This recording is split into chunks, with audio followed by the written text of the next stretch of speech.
Do I have an echo?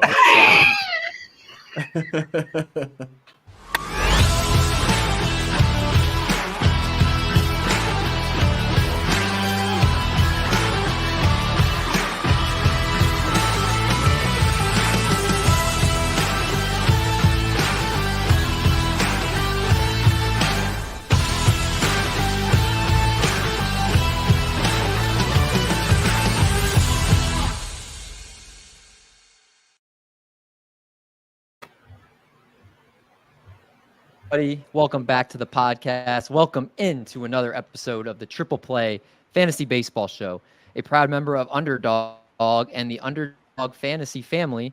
And if you use code TRIPLE over at Underdog Fantasy, you will get a $100 deposit match up to $100. So that's a really good deal, especially with all the fantasy football drafts going on. Check out Underdog Fantasy today.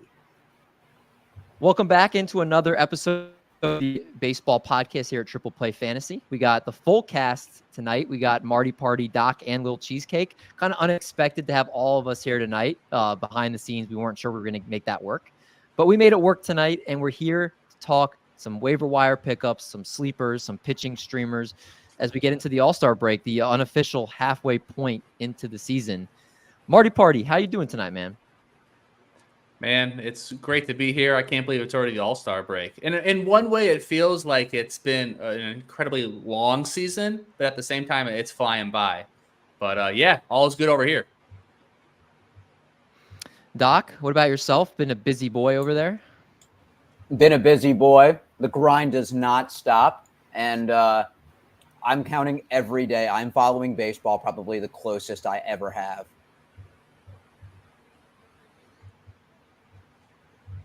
It has to do with your TGFBI standings, doesn't it? It has to go with TGFBI. It has to do with my betting because I'm betting on player props, on team records. So I'm just looking at different aspects of it every day. Love it. Such a grind. It is a grind. Fantasy baseball, more than any other sport, is a grind unlike any other. But someone that enjoys that grind is Little Cheesecake, who's here, and he's ready to talk some baseball. How are you doing? I'm doing good. I am a little bit ticked off that I didn't realize that Nick Senzel had been DFA'd before putting him in my lineup Monday, and then I couldn't take him out because he was one of the only players that had scheduled to have a Monday game, even though he had been DFA'd. Should have been able to take him out by Tuesday, but I'm not mad. I'm not bitter about it. I should have known Nick Senzel had been DFA'd after starting basically every game for the past month.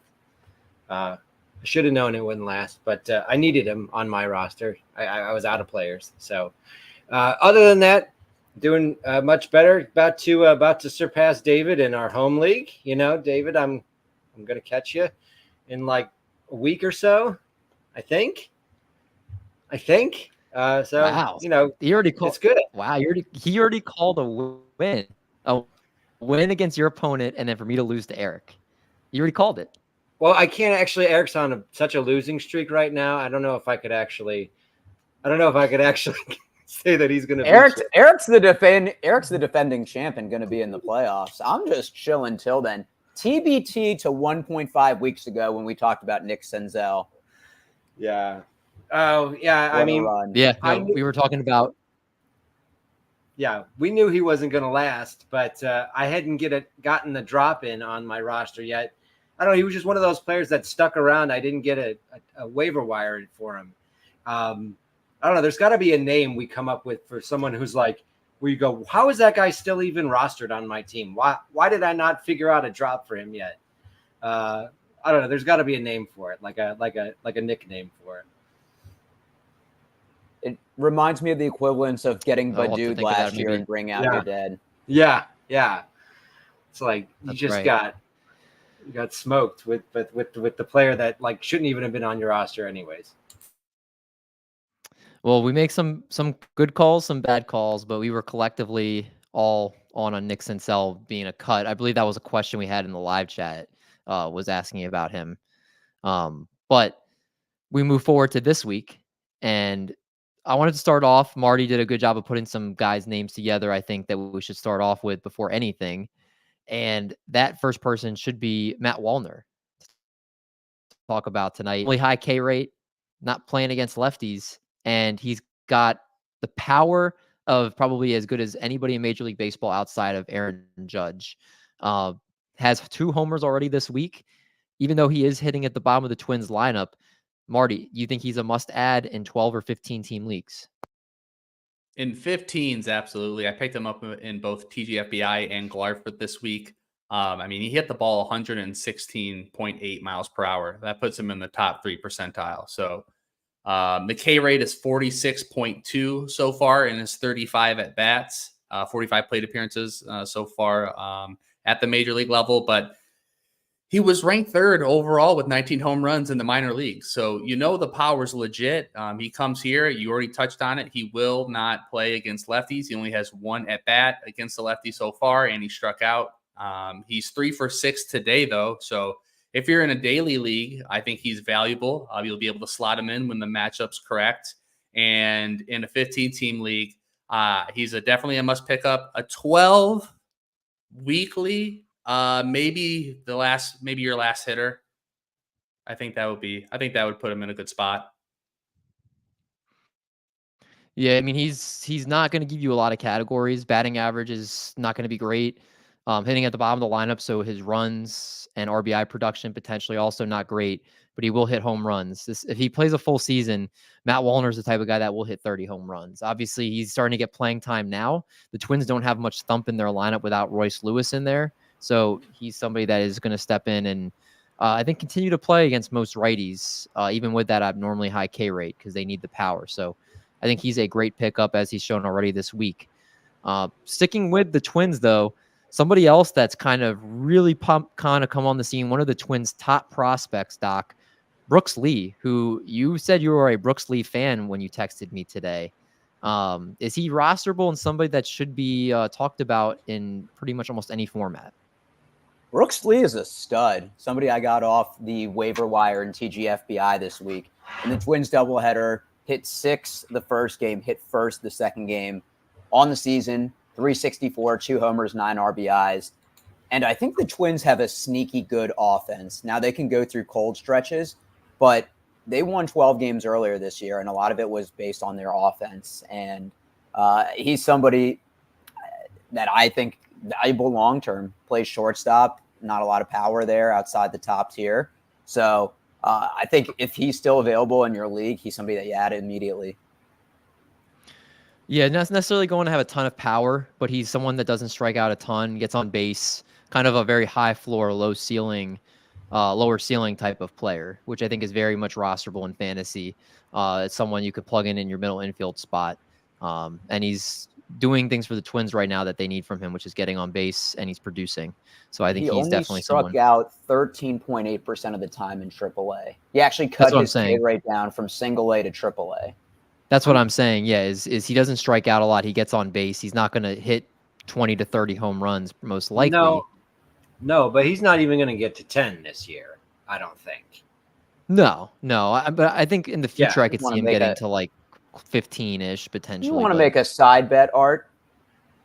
Brooks Lee plus or minus 10 home runs on the season? Yeah, but I want odds in my favor. We can talk about this. What are you talking about odds? What are you talking about? This is a straight up bet between bros, huh? What's up, dude? What would you give me the number at 7.5? The over on it? No, that he has 1 already. Would you say 8.5? He has 2. He has 2. I said he won't at 10. What's that? I said he has 2 right now, and I'm giving it at 8.5. Is he going to have 9 or more? On the season? Yeah. No, stop negotiating. I gave you the number. And if you're not going to take the number, then the bet is not happening. I gave you the number. I'll text you. I'll text you before tomorrow's game and let you know. No, I just don't like his tactics. I don't like how he's approaching this. I don't like the way Doc does business. I'm trying to buy some points here, okay? Yeah, all right. I don't like his tactics, all right? So Doc is not taking the 9.5 then. I'll put 5 on. I'll put 5 on Brooks. It is a friendly bet, isn't it? Are you guys actually betting money?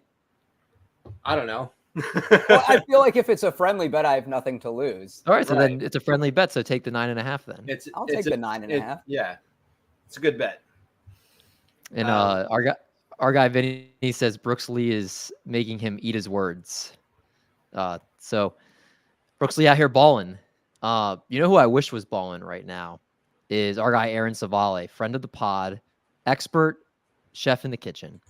Right now, not being an expert at throwing the baseball. ERA up over 5, and just got traded to the Milwaukee Brewers. Did not have a horrible first start, I would say, compared to going against the Los Angeles Dodgers. You know, to give up 4 earned runs in his first start against them, I think it could have been worse. So I'm not going to say that was a bad outing. 5 innings, 5 hits, 4 earned runs, 3 walks, 3 strikeouts. Or no, he had 8 strikeouts, excuse me. So that's actually 8 strikeouts in his first start. There was some good there. 1.39 whip is not great in that start. If you look at his StatCast page, you might get a little cold because there's a lot of blue there. What do you guys think, Savale? Is there hope to become a serviceable pitcher in fantasy? What do you think, I Art? think that they're. Oh, go ahead, Art. I mean, Marty and I want to hear what Marty has to say because I don't know what to make of Savale this year. I really thought after his coming over from Tampa to Tampa Bay, how he produced in that situation with the higher strikeouts. I thought that was going to continue. It has not. Now he's pitching in, a worse park to pitch in, but potentially a slightly easier division to pitch in. I think he'll strike out more initially coming his first time through the league as a new pitcher in the NL. Probably may strike out a bit more, but I don't really know how to take him. I think he's a tough person to start because he has been so inconsistent this year. So yeah, I'm Marty. What do you think? I have him rostered in a 15-team league, but he is right on the cuttable edge. Now, here's the good news: 4.15x ERA. If he's your last pitcher in a 15-team league, that is serviceable. You can mix him in good matchups. It's going to be hard for him to play at Milwaukee. And when you look at his pitch mix, what's interesting that he's reduced his cutter and he's throwing his sinker more. Now, the problem is with the sinker, hitters are hitting 261 against it. And then with the cutter, they're hitting 279. So the pitches he throws the most are getting clobbered. Mm-hmm. So I think he needs to readjust, maybe get his arsenal back to how the Rays used him in 2023. You'll see there's a slight change of what he's throwing, and he's introduced the sweeper as well. The sweeper, it's been okay. XBA 235 against with only a 374 X slug. So what this says to me is he's potentially injured. There's something wrong with his arm, his shoulder. He's throwing pitches he wouldn't normally throw, maybe because his arm hurts. Because why would you change something if you're having such success? Why would you introduce a pitch you've never thrown before and it's not doing well? Yeah, it's interesting. So I'm going to keep him in my 15-team league, but I'm not telling you to go get him. Marty, I want to piggyback off of that because when David and I spoke with him, I think it was after the 2020 season or 2021, David, when we spoke with him. Something like that. He mentioned that if you make 30 starts a year and the most he's made in a season is 23, so he's actually passing that on pace to pass that. He said you feel 100%, maybe 3 of them. Opening day, maybe the second or third one, and after the All-Star break. He said, even if you're not on the injured list, you're banged up. And this is before all of the rule changes that have benefited the hitters and been at a disadvantage for the pitchers. The pitch clock, not being able to grip things from there. So he's probably definitely pitching hurt. Maybe not all pitchers feel like this, but he has come out and admit that he has. And now he has more mileage on his arm. So I could definitely see something being up with him. He, for some reason, also stopped throwing his curveball as much this year, which was one of his better pitches last year and has been very good this year, too. He just cut the usage 7% from it. So I'm a little confused why he hasn't thrown as many curveballs, but I'm sure there's a reason for that. But that, to me, is one of the things he can immediately start doing is looking to throw more curves, especially because that change in velocity going away from his cutter and his sinker, which have higher velocities, maybe gives the hitter a different look in that regard. So I'm I think there is hope for him, especially going into a new league that hasn't seen him as much yet. So maybe there is hope for the rest of this season that he is salvageable for fantasy. And he's a great guy for what it's worth too. So hopefully, just for the fact that how good of a guy he is, he can right the ship here. I do want to add one more thing, or I guess, is he worth holding on to while he's figuring it out in Milwaukee? That's the big thing that sticks out to me. I wouldn't be surprised. 50. Well, let me ask you this: do you think Milwaukee would trade for an injured Aaron Savale? Is that something that is disclosed when they're doing their due diligence? They get to give him a physical before the trade gets completed, of course. I think but his shoulder say I have aches and pains. Tell anybody. But it's not. It might not be something structural. Like as long as he could say I'm aching or it's sore, and maybe there's like a slight tear. But as long as it's something he can pitch through, they'll trade. Should I DM him and ask him how he's feeling? Do it. But Marty, his start was against the Dodgers. It wasn't awful against the Dodgers if you take out the 3 home runs. I'd be interested to see how he has against the Pirates.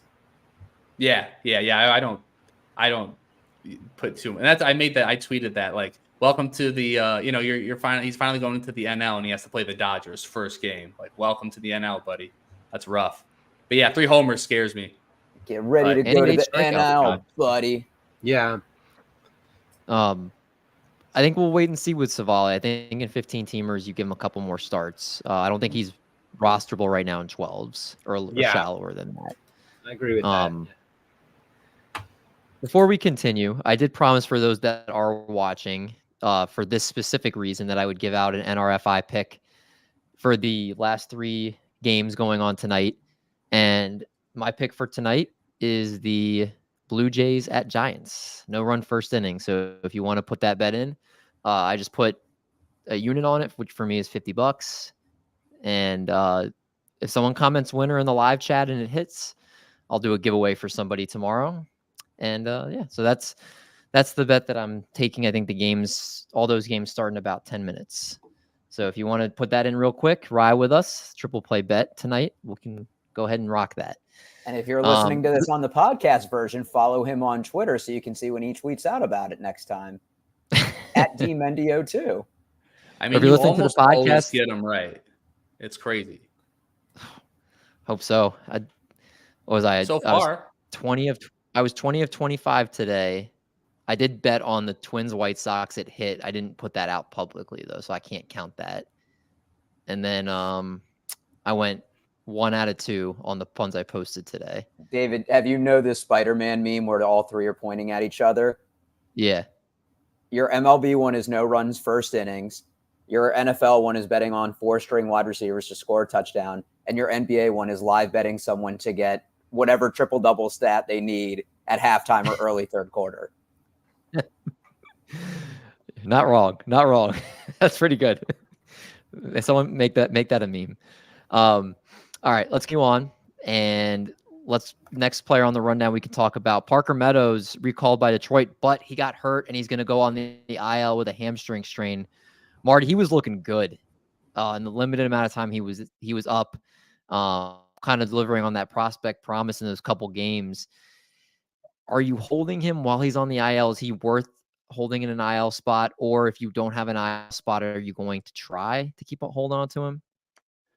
No, I mean, the way that the Detroit Tigers head coach, AJ Hinch, put it, he said it didn't look good. So that says to me probably 4-6 weeks. That puts him in cut territory, but stay on top of it. Maybe he's young, so maybe he heals up a little bit sooner. But he did talk about how he made an adjustment in his mechanics, with hitting. And when he came back, he pops a couple home runs and his contact rate looked a lot better. He looked on top of the ball, which is something I haven't really seen from him. Tracking it in and actually adjusting his hands and getting everything out there in time instead of always being away or just completely just not even knowing what's coming. So everything looked really good, but in classic Detroit Tigers fashion, pulled his hamstring immediately. And I don't think he's a hold unless I don't know. I don't see a hold for any reason unless you have unlimited IL slots.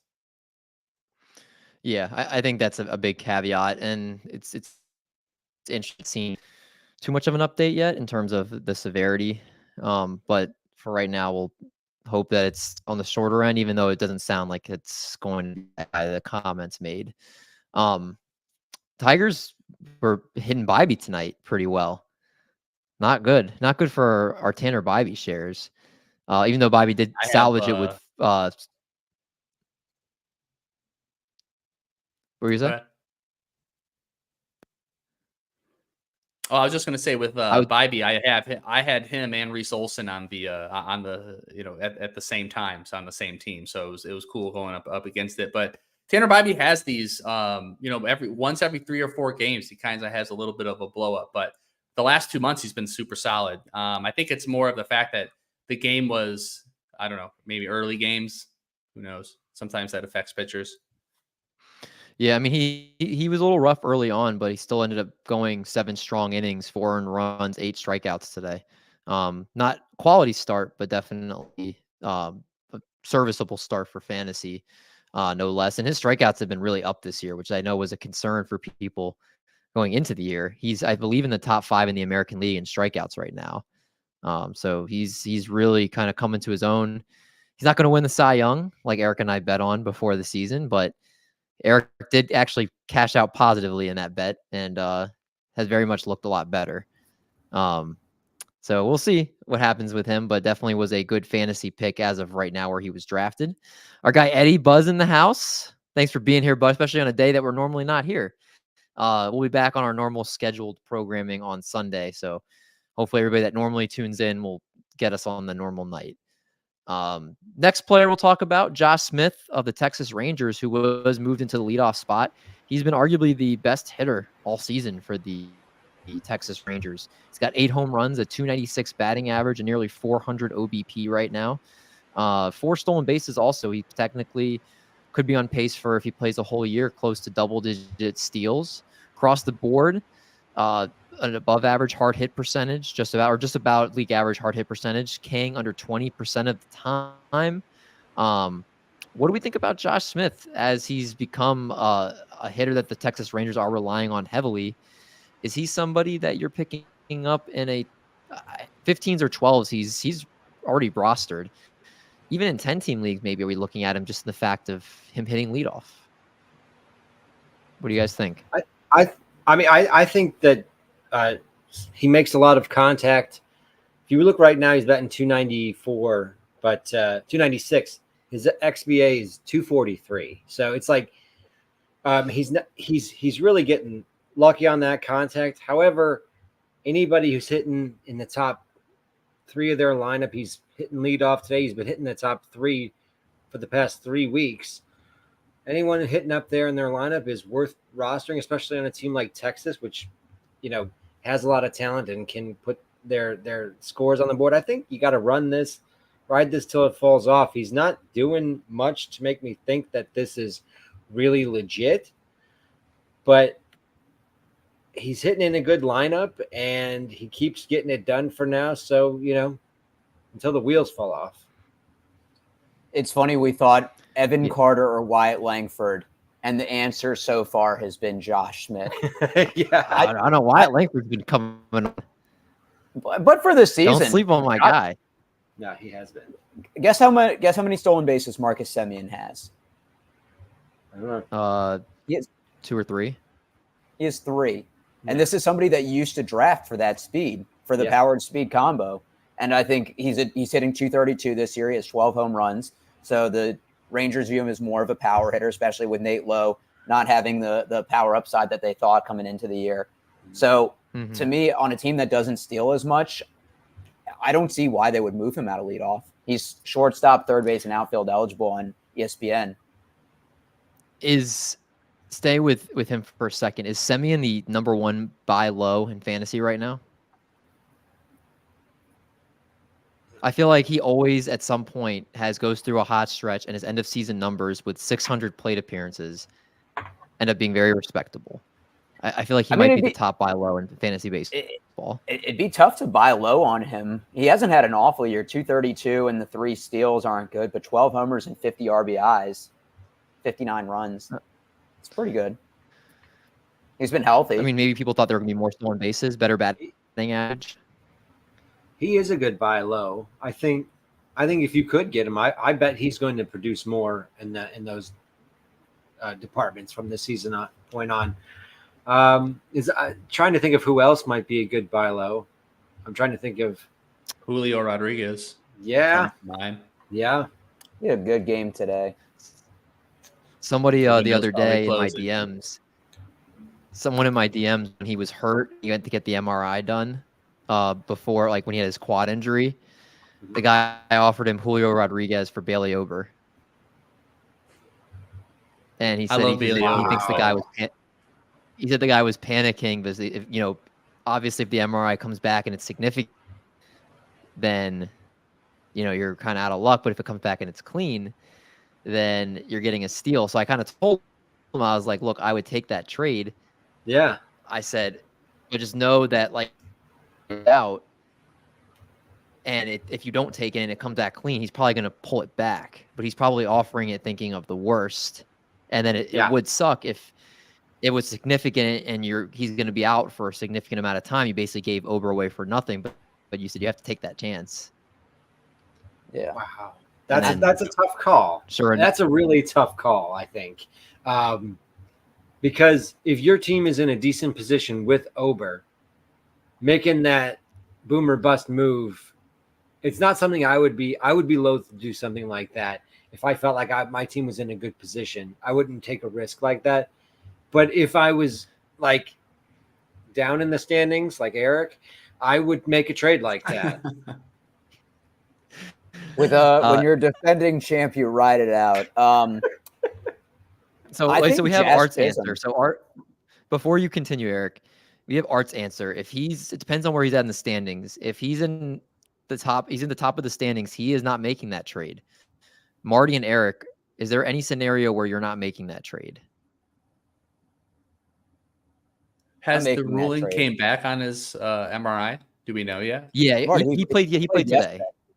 He played yesterday and went like 3 for 3 with a home run. And yesterday, so did they take? Yeah, I assume he took it right off the. Did he accept the trade? He took the trade. Yeah. Yeah, Wow. I mean, I think not knowing, I'm saying where you don't know about Julio, I wouldn't have taken it. But if clearly I would take Julio over. What do you guys think? I mean, it's kind of funny because we've talked about like buy lows, sell highs. We talk about certain things. This is actually an interesting scenario when somebody tries to trade you potentially damaged goods and you have to make a decision before we get the results back of what's going on with somebody. Like this might not be the last time we hear of a situation like this. I will say this: the shallower the league, the more likely I am to take that trade, because I think you can not find maybe the equivalent to Bailey Ober, but like maybe pick up an Eric Fetty. He might be able the rest of the year, might be able to kind of get you the same stats as Ober, minus the wins, obviously. But yeah. I mean, you got to take Julio. I think too, if the injury was something that would have been like more alarming, we would have kind of heard more noise. It's just like, oh, it didn't feel right pre-warm-up and he's getting an MRI. Like, to me, I was never too worried about it. Maybe it was an IL stint, but I never thought like, oh, I saw this play and he's getting additional imaging because he got hurt or he got rolled up. I think if that was the case, I would be more hesitant, but something a little bit more behind the scenes, I think was just a little bit more, I don't know, downplayed. It's not someone like Garrett Cole. Like Garrett Cole left his next start with arm soreness, right? I think at that point, if one's trying to unload Garrett Cole for Bailey Ober, you're probably not taking it at that point. But Julio hadn't had anything going on before that. So I think that plays into the context as well. Interesting scenario, though, nonetheless. I would say Jazz Chisholm is another buy low candidate. He's having a pretty decent year, I think, for the most part. If you look at recent, I mean, he's definitely slumped a little bit. His average has gone down. He's hit 1 homer in the last, I think, month or in the last 2 or 3 weeks. But he has 4 steals in the last 6 games. And I think with him being on the trade block, I don't think anyone on the Marlins is safe. I'm not saying he's having a down year, but he's actually been healthy. He's played 88 games so far. And I think the production, him being on another team, is a ceiling that we haven't seen for Jazz Chisholm in a while, at least on a consistent basis. And I'm a Jazz hater. So believe me, it takes a lot for me to say that. I mean, he'll probably be moved at the deadline. Craig Mish already came on and said that he expects a couple Marlins to be moved. But if you've been Tanner paying Scott, attention to fantasy baseball, I think it's out there. But I think if you are a little bit more passive, because it's not close to the deadline, there's other stuff capturing the news, I think you could be sneaky with it.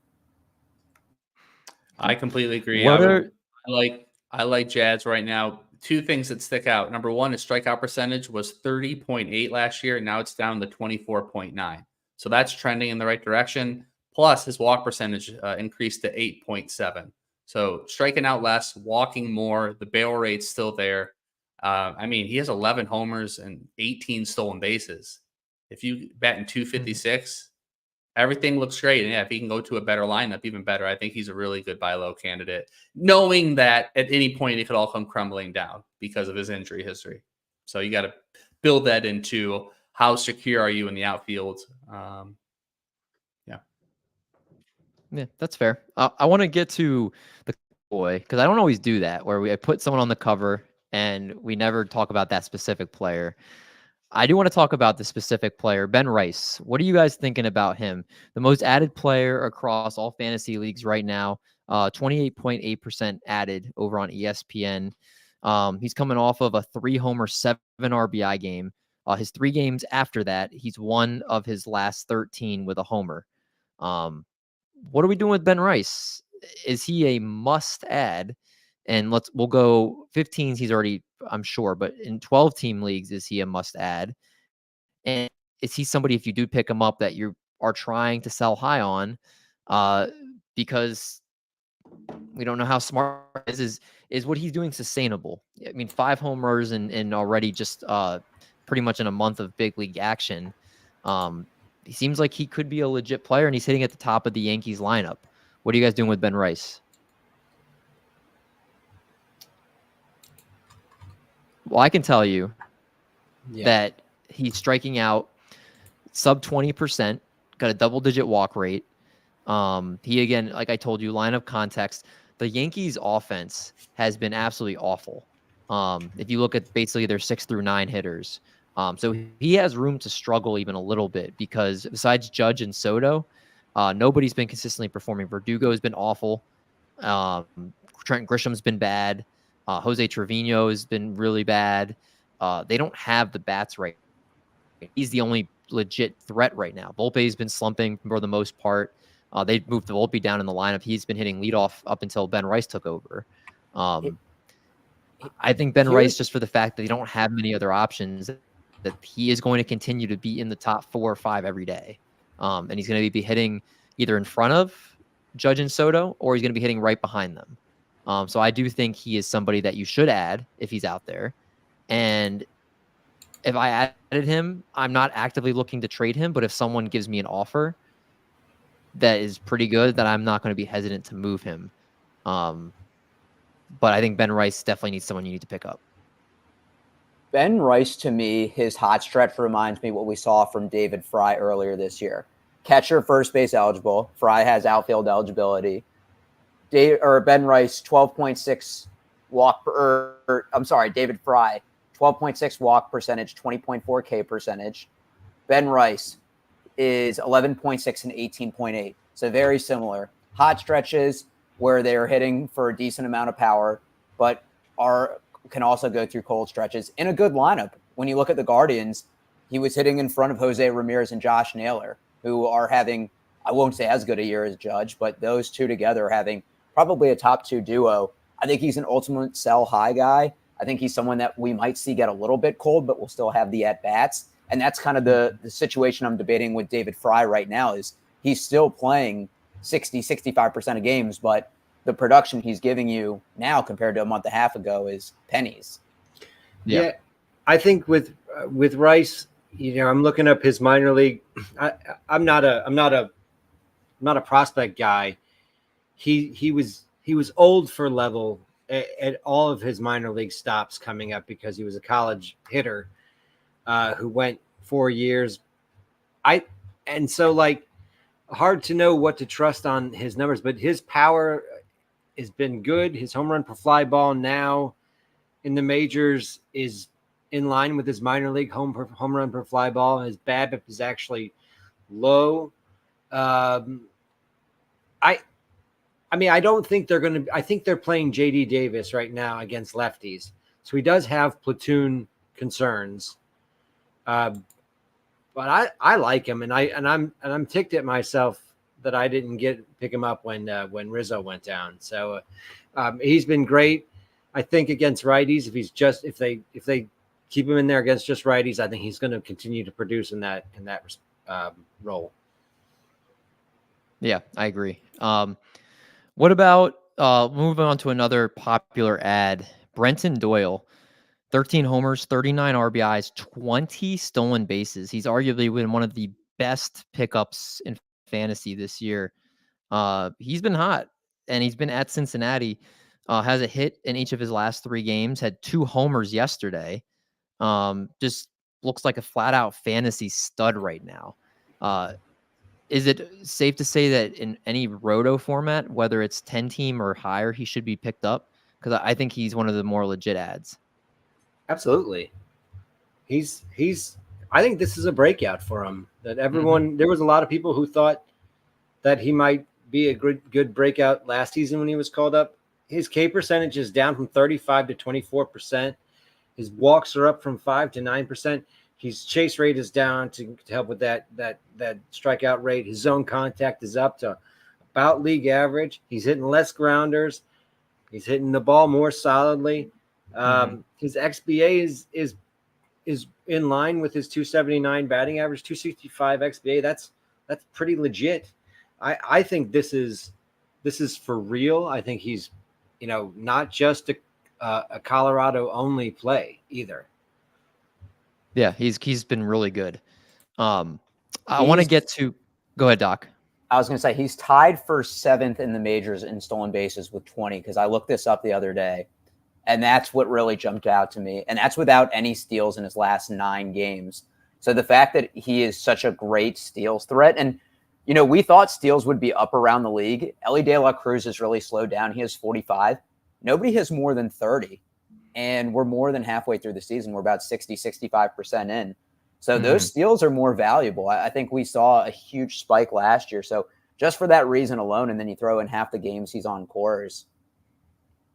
Yeah, fair enough. Our last thing I'll say, and Art touched on it, he's has one of the biggest, I guess you would say, he has decreased his whiff percentage the most. He's the top 10 in Major League Baseball this year of qualified hitters. So pitch recognition and being overly aggressive, he's been able to curb that. That's helped him swing at better pitches. So it's backed up by his expected batting average of 265.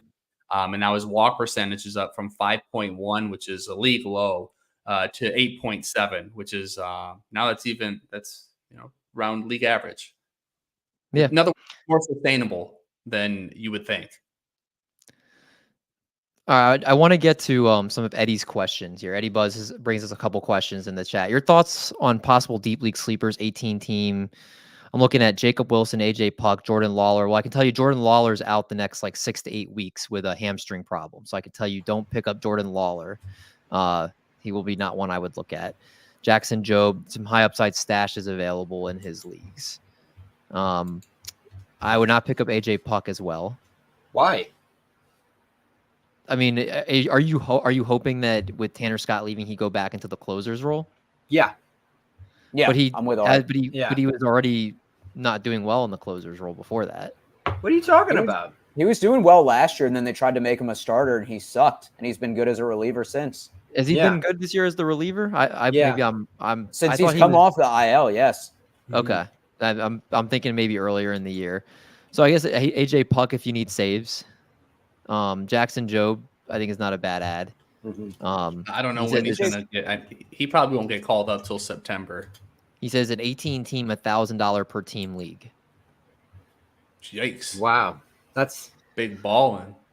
So maybe what we'll do is I'll go to a couple of his other questions and then maybe come up with another name I can try to think of here. He says he does have Robbie Ray, Luis Garcia, Jacob deGrom, Tyler. Oh my God, Tyler Molly.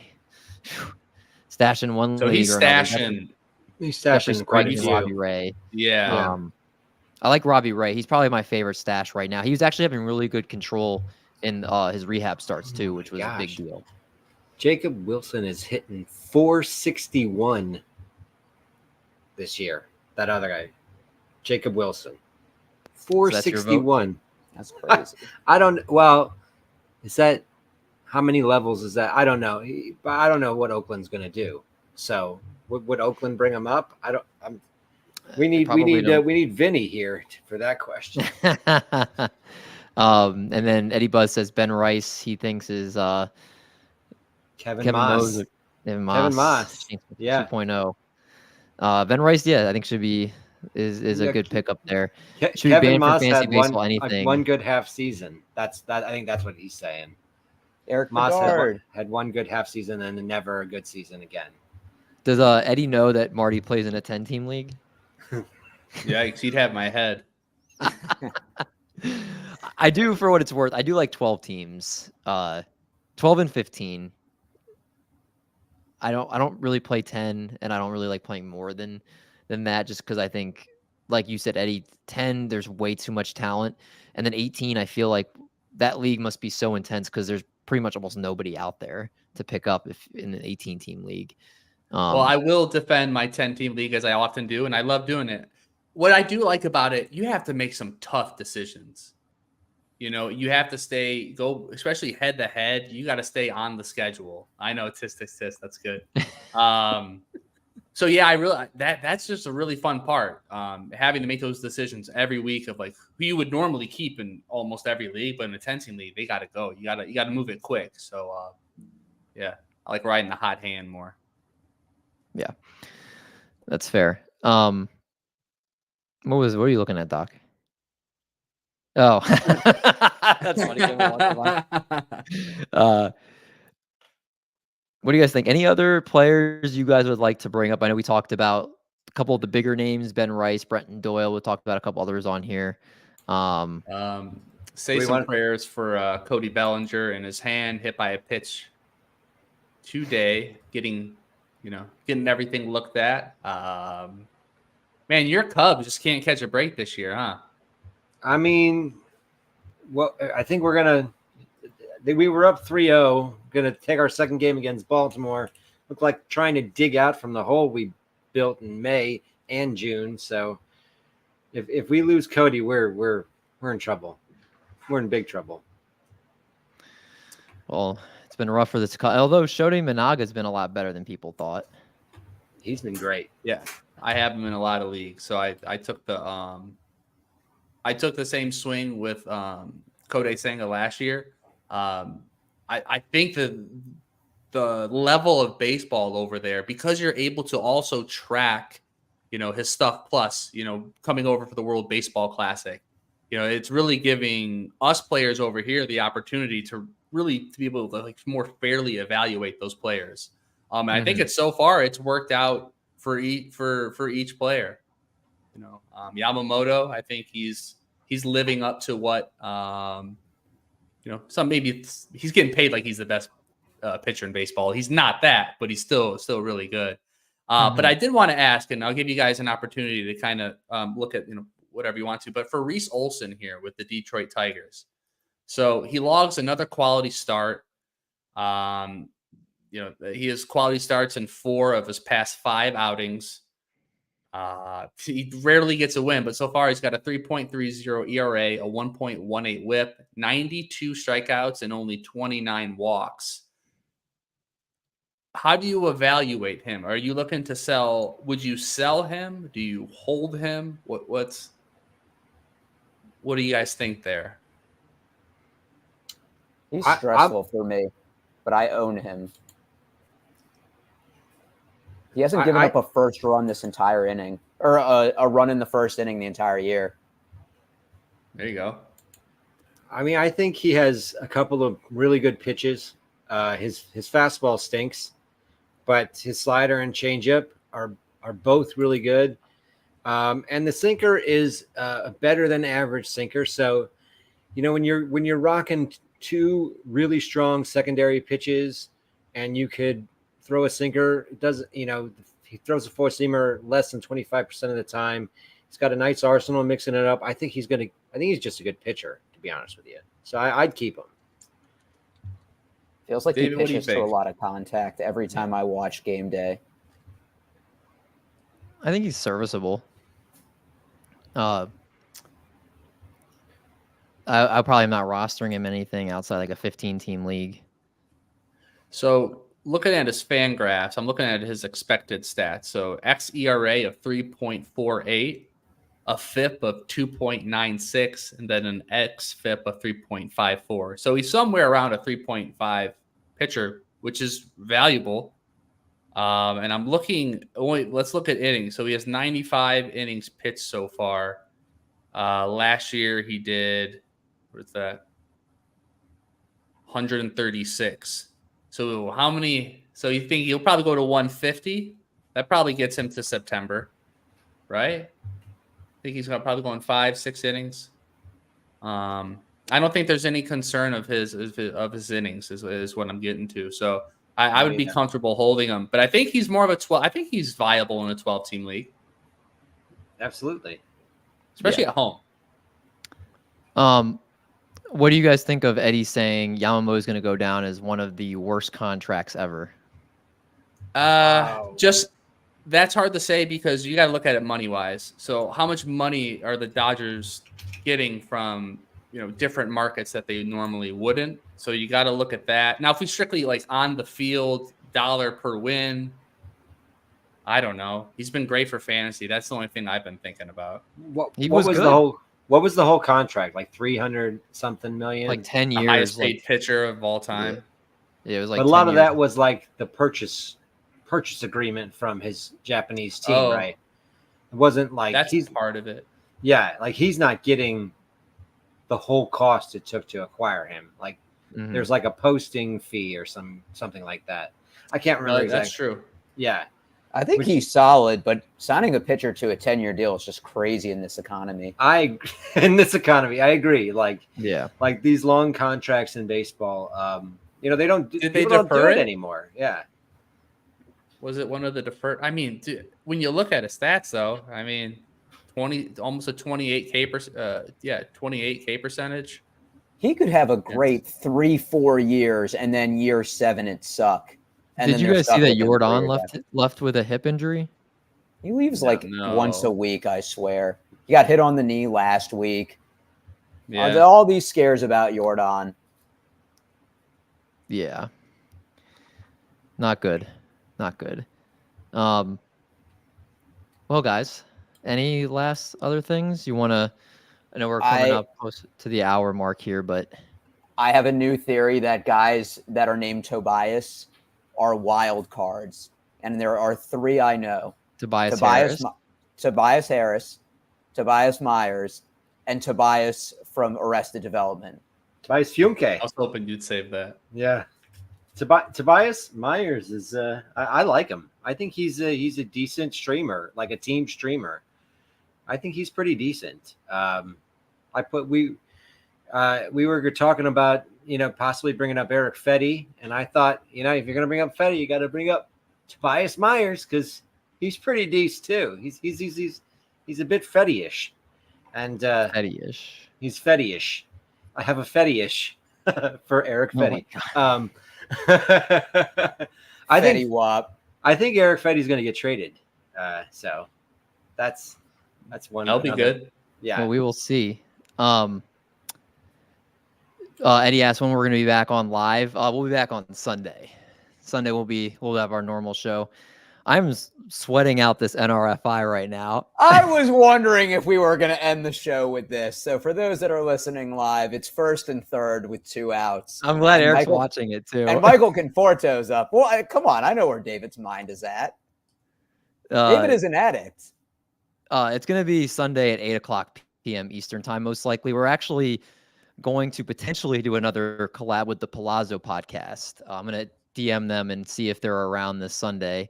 But we were talking about doing the All-Star break, doing our next collab with them on this stream. So right now the plan is for Sunday at 8:00, but we will definitely, I'll update the graphic and show release thing on our YouTube page for when it actually will go if it's not Sunday at 8:00. But yeah, it was first and third with 2 outs. And Conforto's at the plate. Riveting pod. Right here. I know. David waiting out his bet. In fun news, Yordan Alvarez, yes, he did leave with hip discomfort, so that's not good. But he got a stolen base. Did he really? So was it worth it? That might have been how he hurt his hip. That's what I just noticed. I can't be running so much. I want to see video on that. Yeah. God, they must have legit just he must have had like a decent sized lead, because I can't imagine him running and getting time. Do you think you're faster than Yordan Alvarez? I don't know. That's a good question. I think I'm faster than him. I don't know. It's like saying, are you faster than an athlete? But he's. When's the last time you were in a dead sprint? I haven't been in a dead sprint in 15 years. I keep myself in good enough shape that I think I could do it against Yordan. Well, is there somewhere that has his 40 time? But it's different when you're running next to them. I need to see him next to me to give me that extra push. I mean, he might have like longer strides than you. Do you think you're faster than Salvador Perez? I think he's faster than you think he is.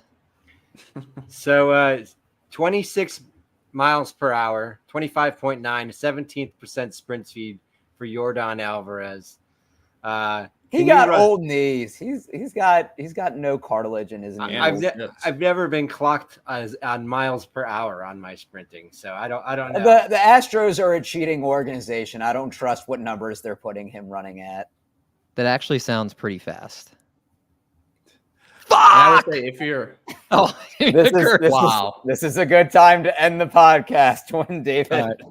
All right. I was going to say before we end it, for you guys still waiting for, some of you guys want some fantasy baseball advice. I would recommend I'm keeping Colt Keith, and I would cut Gleyber Torres, and I would cut Andres Jimenez for Colt Keith rest of the season. Wow. I like that, Marty. Stamp that. Right.